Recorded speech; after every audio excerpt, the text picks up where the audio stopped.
Hello, everyone. Welcome back to another episode of Perfect Thursday. Did I sound like Jimmy, though, Kirk? Pretty close. That's usually how he does his intros, but he is actually not here today. He told me not to tell anyone where he was at, so I'm just going to lay it out there. He is in Cabo for TJ Watt's wedding. No. Kind of selfish of him to go out there. I know, exactly. I've been avoiding the podcast so long, and now that I'm finally in, he's avoiding me. Like, what's going on? I know, it's bull. But we're 100% going to have to cut that because I wasn't supposed to say that at all.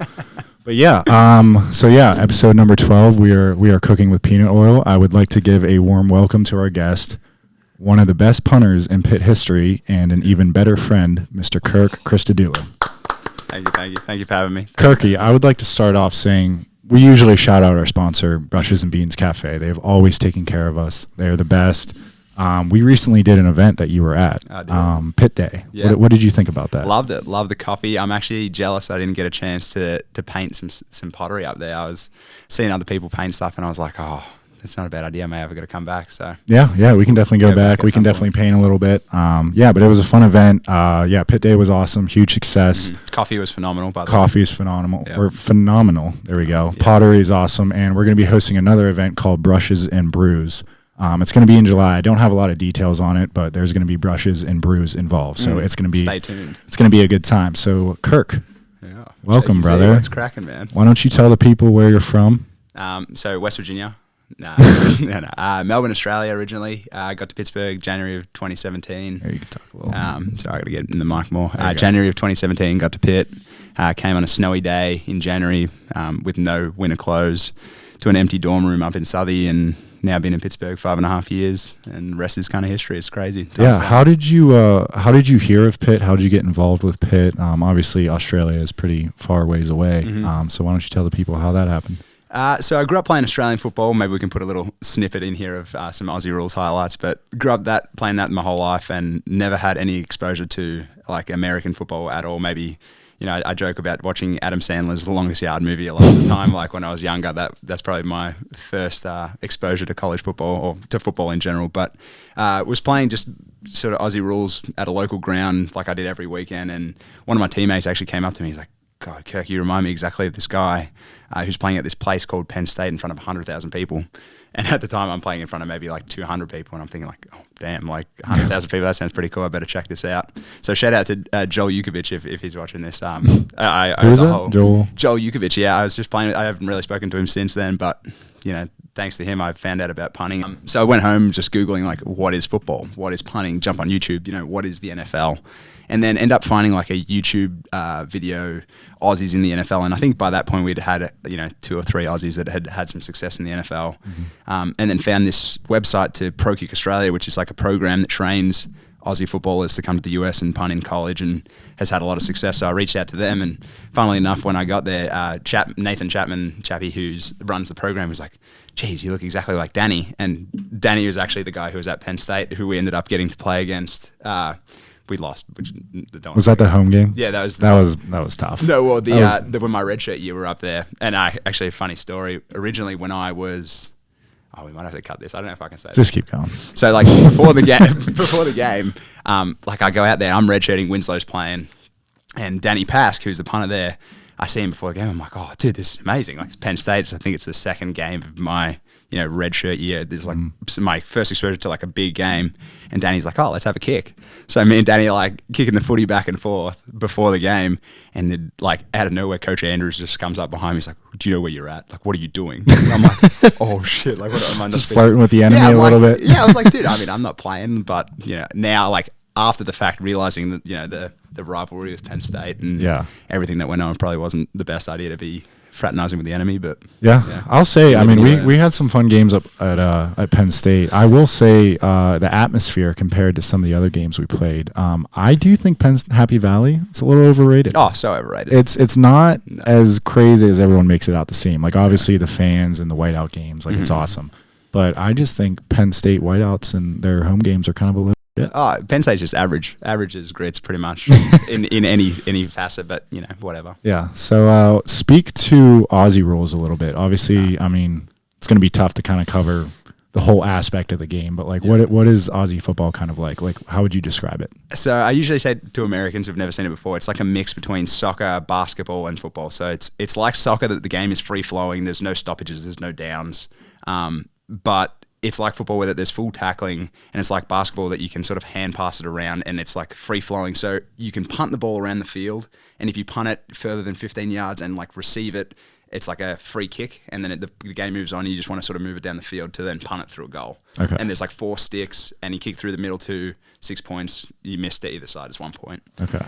So yeah, that's why pretty much all the Aussie punters that have come over to the US now have grown up playing that, because you guys grow up, hey Dad, can we go play catch in the street? Whereas for me, it was like, hey Dad, can we go kick the footy? You just kick it back and forth, just playing catch like that. Pretty much. So like, it's funny, like people don't really understand like the accuracy and stuff, but like the way that a quarterback can target a receiver for a route, like we pretty much kick the footy to someone on the lead like every day. So that's sort of what we did, and we did that, a lot of that. As you know, like the rollout punting and stuff is a lot easier with the accuracy and such.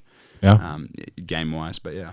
Yeah, I mean, it looks like a pretty tiring sport. Obviously, I've seen a ton of highlights. I just can't run like that. That's why I had to give it up and move to a more adequate position. What is the best part of it? Is it like hitting people? Is it catching the ball? Is it kicking a goal? Obviously, I'm sure that feels pretty good. Just having the footy in possession, and you're getting like the footy's live, so people are chasing you down, you're getting tackled and everything. So like that sort of intensity is awesome. But it's just also what you grow up playing. Like I love it. I still try and watch games when I can, but it's a bit annoying with the time difference. Yeah, I remember for the people at home, one time we were hanging out at the infamous Ward Street house. Oh yes. March Madness. It was the first round, and we were trying to watch the first round of March Madness like everyone does. And Kirk was throwing a fit because we didn't have Aussie football on. Well, and meanwhile, you're with like 6 other Americans. And Sammy, though.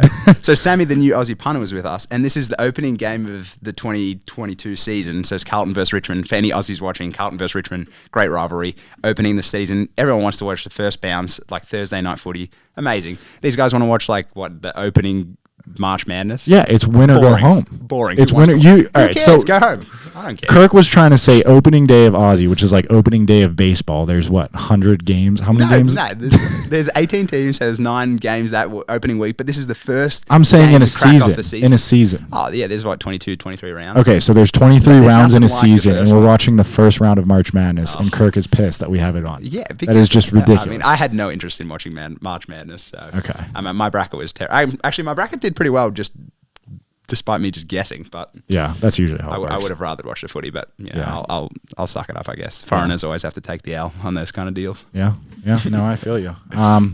So yeah, talk to us a little bit about your experience in America, your experience at Pitt. How did you feel when you first came over? Obviously, was it a little bit of a culture shock? Oh yeah, definitely. Like having at the time, I took a gap year before I got to the US. I was working and just training and such, but getting to Pitt in January and having lived in Oz my whole life, where maybe the coldest it gets is like low 40s, to then arriving in Pitt in January 2nd, and I had like no cold weather gear or anything, and it's like snowing, and I've got to like walk to class, and I was just like, oh my God, this is terrible. And Kenny and I, Kenny and I had we were roommates freshman year, and like I've gotten in and I've pretty much got all my stuff in 2 suitcases, and I'm like, my whole life is just in these 2 bags. So I'll get there my first night, I'm in here like no sheets, no nothing. My mum had said like, oh, Kirk, make sure you pack like pillows and stuff. I'm like, nah, Mum, like I'm in college football now. They'll sort me out. Like obviously just terrible idea to not do that. But so, the first night I'm sleeping with like a pair of sweatpants rolled up as a pillow and a fishing jacket as my blanket. But, and then the next day I'm sitting on the bed like waiting to, for Coach Junko to take me shopping or whatever I was supposed to do. And Kenny's mum comes in, she's got like a box of cookies all cooked up, and she's making his bed and putting the TV together. And I was like, damn, I miss my mum. But what was that? Yeah, you were the roommate of Kenny pretty much. I mean, obviously like football players usually start in the dorm for 1 to 2 years, and then after that they all move to an apartment together. But we early enrolled, so we were in Sutherland, which is like the freshman dorms, for like 18 months. So we were together in one, like a split, 2 of us in the one room for 6 months, then went to Towers, and then came back, and then did a whole another year with Carson and Kyle on the split, like Southey rooms, like us 2 on one side, and then we shared like a bathroom.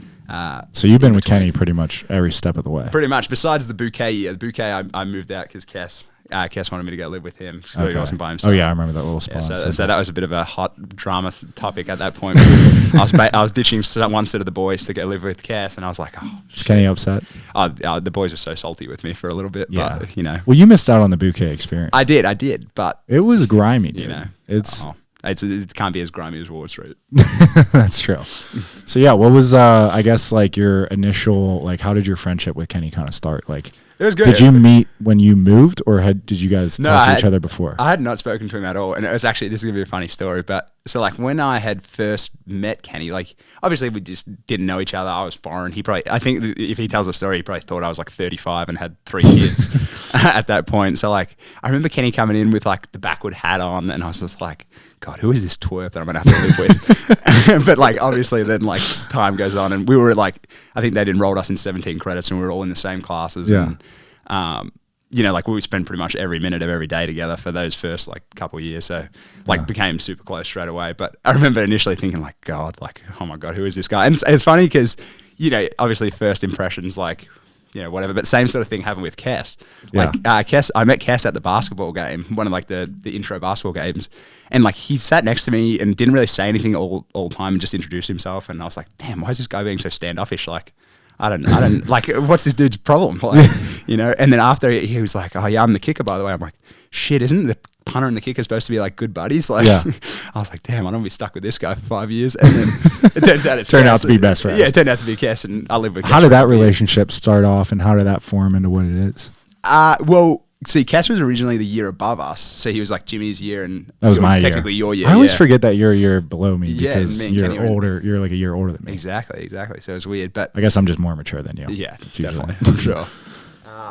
But no, so Kess and I didn't have too much to do with each other, at least initially, just kind of like through the specialists, because then he sort of had his, like, with Conrad and Peyton and Vereen that all lived together in their subby room, and then they went Shout out to those boys. Shout out to those boys, yeah, for sure. Have some really funny stories with those guys. Yes, maybe not podcast appropriate. No, definitely not. But yeah, then like over the years, just, you know, Kess and I got closer and closer, and then eventually moved out. So when I'd moved out and you guys had all moved into the towers, we had nowhere to live. And I was like, Kess, like, we got to find a place. And we were looking around, couldn't find anything. We ended up getting the apartment we moved into, but that wasn't available till the fall. Okay. And Nate Bossery had an old, like, 1-bedroom attic apartment for the summer. He's like, guys, I'm leaving. Do you want this apartment? And Kess was like, all right, we're going to be homeless. Otherwise, like, we need this apartment. So Kess is in, like, this is no joke, an attic. Kess is in the bedroom with no door in between. I'm in the living room, like, mattress on the floor. Oh, I went over there. Yeah, I remember. We're sharing, like, this toilet that's literally, like, in a closet. Maybe, like, not even as, like, I couldn't shower standing up. I had to, like, squat in the shower to shower. You've lived in some pretty insane apartments. I mean, obviously, I think our listeners have heard a little bit about Ward Street. 5 rooms, which receives so much hate, and I hate that. Yeah, this is the Ward Street king right here. Yeah, look, everyone likes to hack shit on Ward Street, but where else would you rather be? Anyone who's been in Ward Street knows what's up. You're still there, and we're gonna go hang out there right after this. Probably. Exactly, and where else would you rather go? Nowhere. I mean, it just feels like home. But not only that, but Kirk also lived in an apartment. I want to say it was across. Was it like even 10 feet high? Oh, no, probably not. But it was probably like 8 feet of ceiling, which is terrible. just ridiculous. And it was it was the middle of the summer, no AC. So I would literally sleep like butt naked with a fan blowing on me at night just because I was just sweaty as. The Aussie way. Oh my God, you got to do it. Like, what can you do? Yeah. But what was nice was that had an exit to like a fire escape to get up on the roof. So, I was going to say, we spent a lot of time out on that. So that roof was kind of nice. Yeah, that was nice. But yeah, so that place was pretty crazy, but... Yeah, so biggest differences between Australia and the States. I mean, you're in food. Straight You up guys food. eat pretty healthy back there now. Yeah, well, America just loves to just go all out on stuff. Like, you know, you get a salad, you get cheese and fries on it. Like, that's not a salad. We've talked about this before. You know, but like, you put ranch and stuff. Like, ask Kenny, the first like 3 months, I put on like 15 pounds. I just wasn't eating, like, Kenny will go to Stacked and we'll get like chicken tenders and fries. And I'm like, you know, Kenny's fit. I guess I'll eat what he's eating. And then little, you know, I've developed like a gut. I remember that belly peeking out a little bit. Dude. And the reason I remember it is because I was right alongside with you. I think we both were gaining weight at the same rate. Yeah, well, the just thing is good. Yeah, well, the thing is, we get the facility food, which, mind you, like the Pitt facility food is just amazing. It's cooked by the Steelers chefs. But I'm a punter, so I'm not running. Like, no. I'm not doing the actual hard work that you guys are doing. Like, I am, but it's not the same. You are, but you aren't. Oh, yeah, exactly. It's like, I mean, I'm not questioning your work doing ethic it with an or your asterisk, dedication. Yeah. Exactly. I mean, that's what it takes to be a specialist. And well, exactly. Speaking of specialists, I actually wanted to start off with this. We have to give a little shout out to a huge fan of not only the Pitt specialist, but also a fan of the podcast, Tyler Collins. Yeah, T-Money. T-Money from South Fayette. Yeah. He's been a huge fan of you, of Cal, of Kess. Mm-hmm. Tyler, I apologize. I missed some of your direct messages, but he's been asking you to come on to the show. Yeah, he was salty as that I wasn't on here sooner. He sent me a DM. He's like, "When are you going to be on Perfect Thursday?" I was like, "Look, man, I'm trying. Like, it's in the works." Well, we were at Tyler. Just so you know, we were asking Kirk multiple times, and multiple times he blew us off. This is my fault. I will. I would have thought you'd been dying to get on here. I was, but I've been working, man. I've been busy, and the studio's only open, earlier, so now it works with. Well, I know it's hard, man. We don't play anymore. We have jobs. We have lives. All washed up now. All washed up. We're just getting used to it. But yeah, shout out Tyler Collins. Special shout out to him. And he started my Heisman campaign. If no one's seen that, on my Instagram, I've pinned the story, but he made like a whole Heisman highlight video. Unbelievable work. Like, he deserves a career in film one day. Does he? Yeah, 100%, he's like that. 100%. He got like an Australian voiceover to be like, Kirk Christodoulou, Australian. And I'm like, where did he even get this from? Well, dude, I remember seeing it. I thought it was just like... Yeah. Like, I genuinely DM'd. I'm like, dude, where'd you get all of these videos from? Like, I haven't even seen half of these myself. Yeah. We'll have to bring him in sometime. Oh, yeah. Get him on Have you ever met him? Yeah, he was actually at the Pitt specialist camp. I was going to say, he's a long snapper at South Fayette, right? Yeah, because Sammy, who's the new punter now, who's replaced me, also a Pro Kick boy, so shout out Pro Kick. He was at his wedding a couple of weeks back, but Coach Powell reached out and was like, "Hey, Sammy's away. Can you come back and coach at the specialist camp?" I was like, "Yeah, right, no worries." So I get there, and then T-Money is like a snapper. He's training to be a snapper at the moment. And I was like, and he can sling the ball. So, I mean, he's just got to keep working at it. I told him, don't give up. You're still young, got plenty of time to develop. So. Let's go, T-Money. Keep working hard, brother. Who knows? Maybe he'll be a Pitt man someday. Yes, sir. Been a Pitt man. I would love that. Awesome. Get him on Perfect Thursday. A couple of years in dude, shout out maybe Perfect 150 T-Money. We'll see. Maybe one day. Maybe one day. Opportunities are endless. But talk to us a little bit about... sorry, I'm just going to fix this. There we go. Just try to speak a little bit more. Is that okay? Yeah, that's better. Can you hear me? Yeah, that's good. God bless America. We're going to cut all that. But talk to us a little bit about Sammy. Obviously, you've been a punter at Pitt for quite some time, and now we're replacing you with another Aussie. That seems to be the trend here at Pitt. What is he like? How has he embraced this opportunity? Yeah, he's done so well so far. I'm unfortunate to say, but I think he's going to break all my records or whatever I set.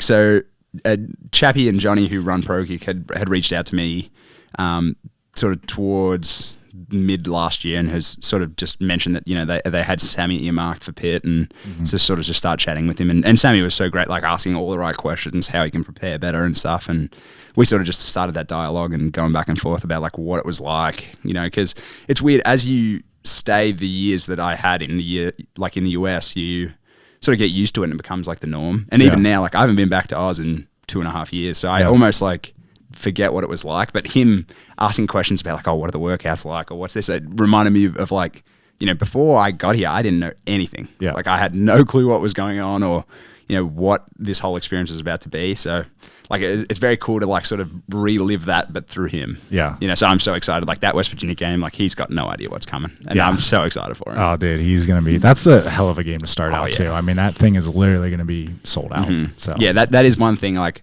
in our time, I wish we had played West Virginia. I know, like, but hey, we'll be there. Perfect Thursday is going to have a tailgate for that game. It's going to be sponsored by Brushes and Beans. You're going to be there, right? 100%. Maybe slinging some merch out, maybe firing up the grill for the boys. Grill master. It's going to be a good time. But yeah, that's awesome. I would say, what was I going here?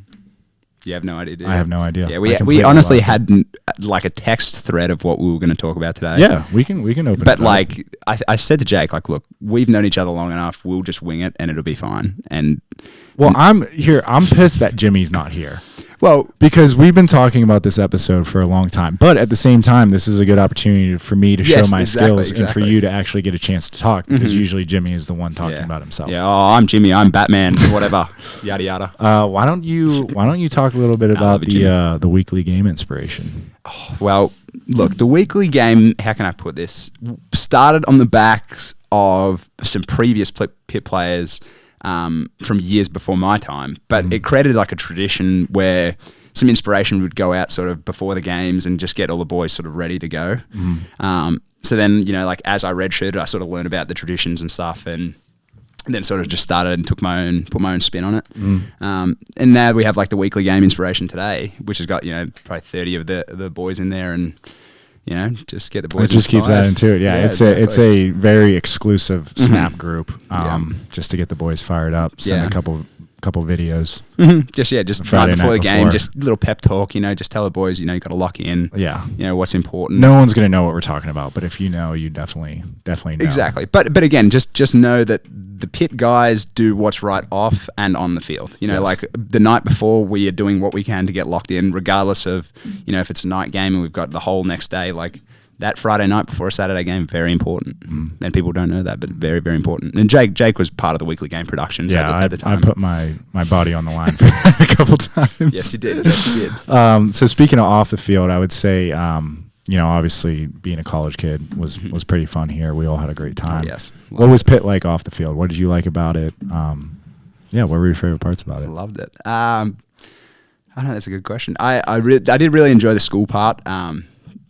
Football aside, I was a little bit of a nerd, not going to lie. Yeah. So did my undergrad in the Pitt Business School, absolutely loved that, and majored in finance, and then ended up going into the MBA program. Because of the red shirt, I had enough time to sort of go through both. So just finished my MBA in December and just really enjoyed that, meeting all the different people that I was able to meet, and learning what I was able to learn. It's kind of set me up for life, and I'm super appreciative of Pitt for providing me the opportunity to sort of set my academic foundation up like that. Yeah. I think nerd is definitely a little bit of an understatement when it comes to you. I know you helped me out quite a bit with accounting and finance. The finance tutor for all the boys. Yeah, I would have to submit homework in like 5 minutes, and I would call Kirk like right before, and he would just help me figure it out. But that's all right. That's it. That's and then what about as far as like the campus atmosphere, lifestyle? Would you like? I guess we could start Mario's or Panther House. Good question. Okay, look, I'm going to say that Panther House was better when it was in its prime. Because we owned that place. Like, people have no idea, but there was probably like a third of the bar that was like our section. And if anyone else came into that section and they were not allowed, they were out of the section. Like, it was very... And I could tell you how the setup was. Like, that doesn't make us sound like heads at all. No, not at all. Not at all. Look, but... No, keep going. So, like, I can tell you, like, back there you got, like, the bar. Cass would be sitting up on the bar, just bopping his head. Like, he not really out on the dance floor. He just sitting there. Yeah, he wasn't in the trenches. No, not in the trenches. But then you got, like, Jakey Z in the trenches. You got, like, there's other people who are, like, up, like, on the dance floor, just sweaty, like, getting after it. And then there's other people who are kind of standing watching. But, like, just the setup was, like, that was our place. And it was so close to Ward Street. Just, like, you literally can just walk there, walk back 2 minutes. There's no Ubers, no... Like, Mario's is on campus. But if you're in deep South, though... Yeah, kind of a hike. But that being said, when Panther House did have its eventual decline, Mario's was a very good. What was one of my favorites was this is probably not great to say, but the very, very beginning of COVID. Oh, Boots! Shout out bootleggers, dude. Boots is actually a great time. There was like 2 weeks where Boots was like the only bar open in Oakland, and it was like the very, very beginning of COVID. No one really had any idea what was going on with it, so everyone was just going to Boots. Well, you know what? To follow on that, to sidetrack. Better than Boots is G-Door. Yeah. G-Door is money. Before G-Door got, like, I don't know, like building problems and, risk of collapse. Are they ever going to open up? I think from what I heard, it was like the building above G-Door has like a potential of like falling through, so they had to close it for whatever. But for those who don't know, G-Door had like 2 pool tables in there. Yeah. And like you could literally just go put like $1 on the table and like give your shot. To like whoever was like winning on the pool table, you could go up, and so like Jake and I or Cass and I, whoever was in there for the night, like would just go run the tables for and it was just the best thing ever. Dude, I don't know if it was you or maybe it was my cousin. I remember there was this pool shark that showed up. He had his own little briefcase, and his name was Alan. Not me. His name was Alan.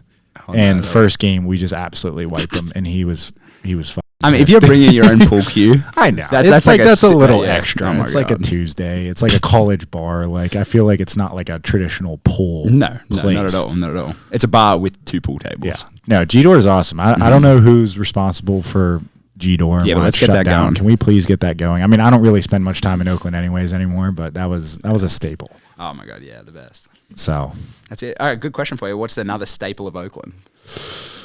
oh man, I mean. Staple. Heartburn 101, Campus Deli. Yeah. Campus Deli did me dirty one time, and ever since then I haven't been able to go back. Not that I don't like the sandwiches, but I got a bit of a sensitive stomach, and goddamn. You sure do. Oh my God. You sure do. Yeah. Yeah. Well, Their American mascot, their cheesesteaks there. I don't know all the mascot. names. The mascot is a must The try. student, the Oakland. alumni. Yeah. Shout out Campus Deli. Always, every hungover morning, walking over to Campus Deli right down the street. That just really helped you power through. That's it. What would you say is another staple? Stacked. Oh my God. Stacked. Pizzas now. No, not really. I mean, no. Well, Stacked was so good because, like, shout out to Michelle and Amber if they're listening. Like, yeah, always. Like, they have always just been the best to us. Like, you know, since, you know, as soon as we turned 21, like, you know, Stacked was like, we could go get some food, some drinks, just hang out. It was just the best. Yeah. We might even have to go there tonight. Yeah, we could do that, actually. I would get a beer from Stack tonight. Hopefully Michelle's there. Yes, definitely. So talk to us, Kirk. You said you've kind of gotten used to America. I feel like when I first met you, I couldn't even understand your yes. The lingo there was like multiple times where I had to ask you to repeat yourself. I felt like you were speaking a whole nother language. And now you've But I wonder, is that you're almost sound like an American now. But for those listening, do I sound any different, or does just Jake know me well enough that he can understand me no problem? Because I think because he's been exposed to me for so long, he knows what I sound like and can understand. But had I just met Jake, would it be different? I don't know. You spent how many years have you been here? 5.5 now. So like I probably have lost it a little bit. People from Oz tell me that I don't sound the same. Yeah. But like, do I really sound like an American? Give us your American accent real quick. God bless America. I love football. No, it's not that good. I'm better at imitating people. Like if someone says something, I can like repeat it and like mock you. Yeah. But if I just go off rip, like it does piss me off when you do that. It does piss me off when you do that. Okay. So what do you miss most about Aussie? I mean, I know none of us have been there. I'm hoping at some point we can go out there. I know. Aside from your family, shout out the Christodoulous, wonderful people. They were just here for the bowl game. But yeah, what do you miss about Australia? The weather, beaches. Yeah. Like, I hate that there's nowhere to swim in Pittsburgh. I love Pittsburgh with my whole heart, not going to lie. Like, Pittsburgh is my new home, essentially, but not having anywhere to swim. It gets nice and hot here in the summer. Love the summers in Pittsburgh. But, like, the rivers are gross. Can't swim in them. Like, what do I go to swim? I don't want to go to, like, Shenley Pool.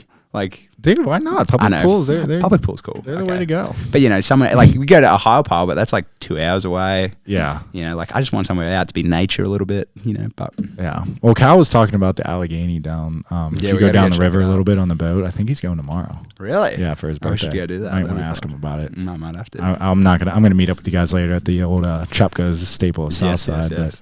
The Chupkas. Yeah.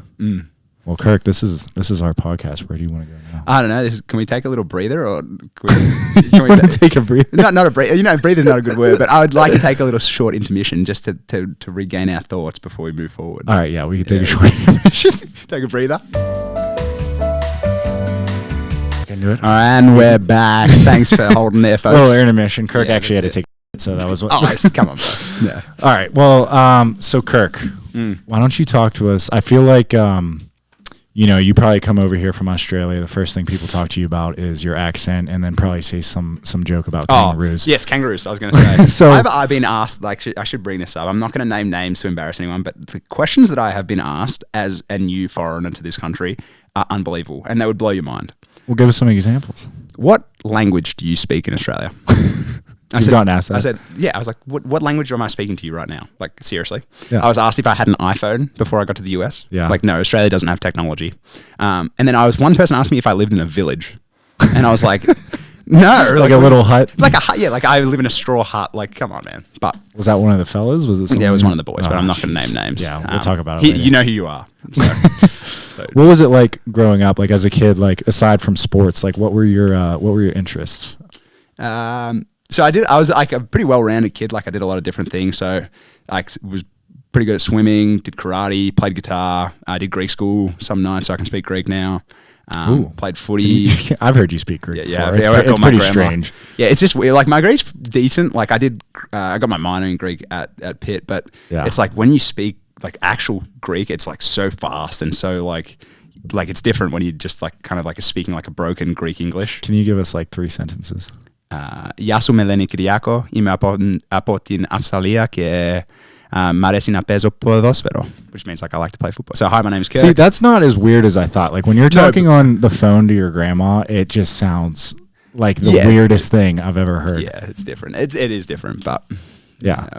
So yeah, karate, like I loved karate. I loved martial arts. I did Aikido for a couple of years too. Okay.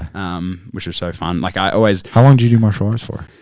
So I did Aikido from like probably 10 to 12 and then did karate from like 12 to 17. And I pretty much stopped karate as soon as I found out about punting. I just didn't have really the time for it. We're such good friends. I had no idea you had a karate really background. That's it.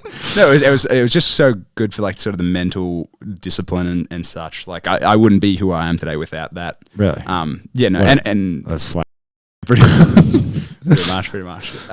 But no, I really enjoyed that. And I think that's something I'll do like as I get older and sort of truly hang up the cleats and sort of retire. Like, you think you'll get back into it? Yeah, like my old sensei John, like if he's listening, like one of the most amazing people I've ever met. He had polio when he was like a kid. He only has like a fraction of his lungs working, but doing like karate for his whole life. Like he was 60 something at the time when I was training, and like he would punch me in a sparring session and I would have like a bruise on my back, like from the stomach. What? It was just like I How couldn't does that work? Like just so much force. I don't even know, but it was unbelievable. Like now, is karate like? I really don't know much about it, just from like movies and obviously the stereotypes that you think of karate. Like, no, what is it? Pretty physically draining? Yeah, look, it was a lot of like sort of mental discipline with like sparring after the fact. So we would do like, like 100 push-ups and like it would all be on a count, and then you do 100 bodyweight squats or like 100 sit-ups, and it's like everyone's counting and everyone's doing it together, but it's like you just can't be the one weak link. Mm-hmm. But then it'll be like a lot of sparring where it's kind of like just one guy like in the circle, and sort of they teach you how to strike correctly and those kind of different things. So I got to spar with like, being like sort of a teenage boy, I'd get to spar with the adults, and like that was so fun, just because like the 30-year-old guy's not going to take it easy on me. He knows like I can handle it, right? But I also don't feel guilty like if I go a little hard and slip and actually hit the guy, like he can handle a 15-year-old's he's punch. A grown like, man, yeah. Exactly. What are the matches like? Like what's the scoring system? So it's like you get a point for the hit. You don't hit the like so I did one. I went up to Sydney for like a tournament once. I forget. I was probably 16, but it's like scoring based on like contact points, and like a judge will sort of call it. But yeah, I don't know. It was a long time ago. It was fun. I enjoyed it though. Would you like to get back to competing, or do you think you see yourself being a sensei? No. I like the aspect of just like learning about it, and it's very cool. Like it gives you some self-confidence, like that you can trust yourself. Like in the event that you ever attacked or anything like that, you like some skill set. Just say something that like like I know how to strike and then evade and get away, like, and just protect myself essentially. It's self-defense. Like and I really like that. Have you been in a fight before? Not like that. I could actually, the funny story, I can shout out Brucey here from back in Oz. But when I used to play footy, we had a huge brawl at like one of our Boroondara Hawks games, to the point where like the field got cleared and they like called the cops at the game, and cops had to like break up this giant fight. And one of my friends, Brucey, like we got to the locker room after, and he's like traumatized, and he's like sitting there, he's like, God, Kirk, that was the thing of nightmares. And like, dude, I told like our teachers, and everyone started cracking up. And now like that's been a running joke for ages. Like shout out to Brucey, I haven't seen him in it forever, but yeah, like the thing of nightmares was the one fight I've been in actually. Yeah, no, dude, I've been in. I mean, I think when I was little, I was in a few fights, but those don't really count. Yeah, I think you and I have fought a couple of times. No, we haven't. When Jake has a couple of bevies, he likes to get real handsy, real touchy-feely. I just get a little shovey. Yeah, just a little shovey. But I don't mind it. We haven't been in a fight. No. I'm just messing around. See, drunk fights, I think, are the dumbest thing ever. Like, if you go out and at a bar and you're picking fights with people, like there is just no rhyme or reason to it. It's like, all right. And then like you have no idea who's with who. Yeah, exactly. Someone's gonna get cheap shot. Someone's gonna get a bottle hit over their head. It's like, dude, I'm just trying to enjoy my night. Just like, leave me alone. For all you young kids out there, bar fights, don't do it. No fighting at all. We don't support that. Yeah, focus on football and school. Yeah, exactly. Only school. So what else, Kirk? You, I know you are pretty good the guitar? Yeah, been playing guitar since I was 6, I believe. Yeah, I originally wanted a drum set. Funny story. Okay. But like for whatever reason, my grandma and my mum were like, "You should learn like a musical instrument that has like more notes, like the piano or the guitar or something." Which at the time I was like, whatever. But very glad that I ended up learning the guitar. So grew up playing acoustic guitar till I was probably 11 or 12. Kind of like lost the passion a little bit for it, and then one of our family friends was like, Terry, like my dad, he's like, Terry, you got to get Kirk an electric guitar. You're going to kill the passion otherwise. And like, as a 12-year-old, I'm like, oh, electric guitar would be like sick. Like that would be so cool. Like I'm going to be like a rock star. Yeah.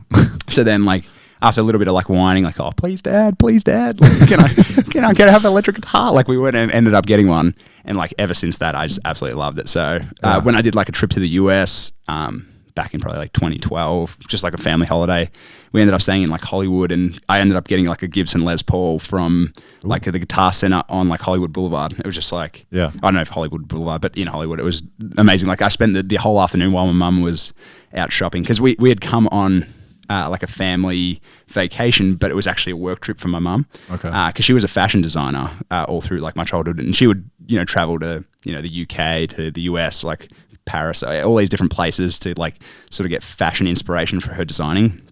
But for that year, she had cashed in her business class ticket and got 4 economy tickets for the fam, and we'd all come up to the US together. So she was like, you guys go do what you want today. I got to go do some work, and then we'll meet back up later. So I was like, Dad, can we go to the Guitar Center? Like we can just hang out there all day. So I'm sitting in like the vault, and this guy is like, we've told him the story, like, oh, we're a bunch of Australians like waiting for my mum to finish shopping. Like, can you like keep us entertained for the day? So he's like pulled out, like Van Halen's old guitar from the vault. So I'm like, I've got a bunch of photos of me playing like Chuck Berry's 1950 whatever guitar. And it's like the most, and like at the time as well, I'm probably like 16 or 15. I don't know how to, I'm just playing like Stairway to Heaven on like all these different guitars. I mean, that's pretty sick. Oh, but yeah, it was awesome. So yeah, ended up buying the one I really wanted, and now I've got it hanging. Is that the one that you still play? Yeah, I have it still in Oz. I don't have it in the US, but yeah, that's like my baby. It's my favorite guitar. Who are some of your like inspirations musician wise? Absolutely love Santana. When I was young, I went to a Santana concert. I have no idea who that is. You don't know Santana? Oh, I feel like I should. You should know. Like Black Magic Woman, for example. It's like yeah. So he's the guitarist in that. I was a big Metallica fan when I was younger. Still am. Love it, like a lot of heavy metal kind of like. Do you watch Stranger Things? Not yet. I've watched the first ep of the new season. No spoilers. Have you seen the scene? No. I saw. Do you know what I'm talking about? Yeah, he plays like. I forget what song. I forget what song, but it's like he plays it in the upside. It's down. like it's like a really famous I want to song. see it. It's sick. I don't really watch the show, but you got to watch the show. The show's good. I know. It's. I've watched a couple episodes. It's really good. I'm bad with shows like. I'll just binge watch a show, but then I won't watch any shows and I won't be up to date. Yeah. But I kind of like doing that because then you get to like enjoy it all in one. Like a binge watch. Yeah. I'm a binge watch rather than a like consistent weekly kind of watch guy. Yeah, I'm actually watching the Boys right now. How is that? I've wanted to watch Dude, it's awesome. I mean, it's one of the goriest, insane shows I've ever seen in my life. Like they have no line to cross. They just do whatever they want. That's right. But it's so sick. The plot is like insane. But like, yeah, they just keep releasing one episode every Friday, and it just me off. I'd rather just watch 10 in a row and just have a lazy day out of it and eat a bunch of pizza. That's what I did with Game of Thrones. Game of Thrones, like all my buddies were watching it, way back as it was coming out. And I'm like, I just like didn't want to get into it at the time. But then when I finally did get to watch it, I'm like, sweet, I've got like all 7 seasons to just go through at once. And I started watching it right as I got my tonsils out. So I was like, all right, I've got like 2 weeks to kill where I'm literally just a vegetable sitting on the couch. Like I might as well just binge watch it, and it was the best. I absolutely love that. What are some of your favorite shows? Oh, I think Friends is the greatest show of all time. We'll say. It's pretty good. But in terms of like actual TV shows, absolutely love Sons of Anarchy.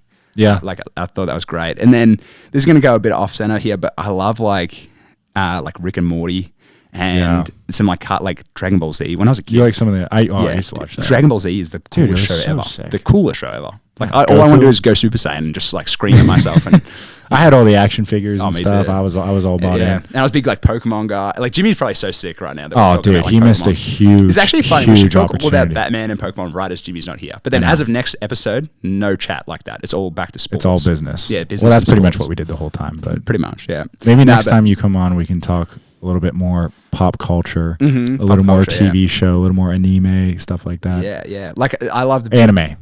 Sorry. Did you say anime? No, I didn't. He did. No, I Can didn't. we get a highlight? It was anime. That's so bad. Wow. get roasted. That's bad. Clip that, dude. Oh my god. Peter liked that one. That's embarrassing. There we That's go. bad. That's all right. It'll be a good clip. It'll be good viewership. Yeah. I like to embarrass myself on this show. It's okay. So. It's okay. No, but I love like a bit of Pokemon, Yeah. Yu-Gi-Oh. Like I used to have Yu-Gi-Oh cards, like falling out of Yu-Gi-Oh cards. Like, dude. the best. Beyblades. Oh my god. Do you ever play Beyblades? Wait, are those the spinny? Oh like, yeah. and then Dude, they, me and my dad used to play with those dude, all and the like, time. I would get my dad to like build me like custom weights. Dude, that to, was like my favorite game. The best growing and up. like they would smack each other. And you had like all the different and arenas then you could and like stuff. I'd go to like the market on like a Sunday market and you could buy like all these bootleg like Chinese knockoff like heavier weighted ones, or they come with like a grip that you can like rip it out of. It like it was awesome. Yeah, dude. The best. Beyblades are I actually still awesome. have. We should probably. I'm sure we could buy some somewhere. Oh my god, I would love to. Absolutely love to. That'd be amazing. That would be awesome. Yeah. Well, Kirky boy, it seems our time is It's running. it's running a little bit short. Okay. I think we should wrap it go. up? Well, I think. Final comments. Final thoughts. So wait. No. I know the question. question I was going to ask you. Okay. Sorry, go ahead. What were you going to say? No, you go first. I'll be a gentleman. Was Jimmy a personal protector for you? I think Jimmy was a PP when like Jordan Whitehead was injured. Or Okay. like Jimmy was like a fill-in PP for here or there, but I don't think he was ever like, he's not the PP you are to me. Jimmy was never. We to have me. a really special connection. I was Kirk's That's what I was actually personal going to say. protector. But yes, Yeah, he was. Go ahead. I was going to say like we should talk about some of the funny like a really funny thing we did after like this is a PAT. Jake was on the field goal team too, but like forever after the PAT, like so the way the PAT would go, like Cal snap, uphold, Sammy kick the field goal, Kessel kick the field goal, whatever, and then I'd do like dap up Sammy, dap up Cal, and then I go like the rest of the boys on the line. And like it was always like I get all the boys and then go to Jake, and then me and Jake would get like a solid high five or a dap, and then kind of like maybe a little hug. Yeah, a little hug, whatever. Just like smooch. Yeah, exactly. Passionate make out. Oh, okay. All right, keep going. And we're like, oh, this would be such a good photo. So then like for probably the next like 2 games, would get the dap up after the PAT, and then just sort of stand there and shake hands for a minute, hoping that like the camera guys or Taylor would get a photo of us. Yeah. But no one ever did. So then like I think it was the Syracuse week, we're like, hey Taylor, like after this next PAT, just keep an eye out, me and Jake, maybe take a quick pic. Like we'll just see. So now like we've got the GIF, we'll put it up. But the GIF, it's amazing. A good GIF. It's amazing. That was that was like the first and probably only time I ever asked a camera guy to take a picture of me mid-game. That's obviously not what you want to do when you're playing in an ACC football game, is worry about the camera guys. But it was well worth it. 100%. We did it one time, and it looked sick. And it was strictly business after that. And but for the 2 weeks prior to that, we were just standing out on the field by ourselves. And I'm pretty sure the ref came up at some point and he was like, guys, what get do off you the do? field. We were like the only ones on the field. Yeah. But I also did want to bring up, do you have any punts that you remember distinctly? Or like any, because there was a couple of times where we had a punt where you might have made a call. It was like a check to like a rugby, and I'd roll out, and then we're like, oh, that was close. Oh, There's a couple like that I remember of, but which I was going to ask you, is there any that you were like, damn, I remember that punt? Most of them. I just remember the one that we went up to Coach Powell and asked him if like you could just tuck and run with it. And he was just like, he's like, I love the idea, but never ask me that again. As much as I always wanted to run a fake in my time at Pitt, Coach Powell and the coaches were just under this impression that Kirk had zero athletic ability, which, you know what, fair enough. But well, you did say you had the best hands on the team. I do. I stand by that. I have no comment. No, look, I probably don't have the best hands on the team. Yeah, like obviously receivers and such. But just in general, all of the wet ball drills that I've done, all the field goals, all the punts and such, like I got to have decent hands. Yeah. You know, no, you do. Decent. I will say, you I got to be up great there. hands. I may not be the best. No. But I'm up there. I would take Jared Wayne over you, probably a couple other guys. I mean, I'd take Jared Wayne over me as well. All right, well, Kirk, I will ask you the famed question. Jimmy's not here for it, so that obviously he's fighting an uphill battle. Can't protect himself. Who in your time, and I want an honest answer, who helped you more along the way? God. See, it's a tough question because, firstly, I don't think either of you have helped me that much. No. Oh, come on. See, the thing is, like, I don't know. Surely you. I don't know. Jimmy hasn't actually helped me that much. I feel like Jimmy might be a little better of a role model. But not even. like for what? Like, what has Jimmy been a great role model for me for?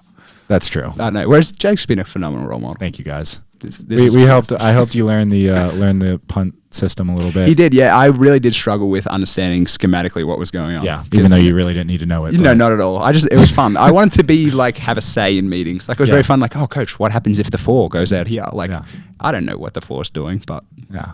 Well, hey. So can we say it's me then? Yes, it's Jake. All It's right. Jake. We'll give there it is. Sorry, Jimbo. There it is, Jim. But next time I'm on the podcast, maybe I'll change. Yeah, we're gonna have another episode with Jimmy here. It'll be the 3 of us. We'll talk Pokemon and Yu-Gi-Oh all day. But thank you guys for tuning in for another episode. Thank you, Kirk, for joining us today. This has been a long time in the making. Yes. Thank you, Tyler Collins, for shouting this out, trying to get this set up for us. That's it. And thank you, Brushes and Beans, as always. So thanks, Brushes and Beans. Yeah. Oh yeah. Kirk, anything to say before we head off? Nothing. I'll see you all at Pitt versus West Virginia, first game. Let's Love go. that. We'll all be there. Yeah. We'll be having a good time. Thanks for tuning in. We'll see you next week.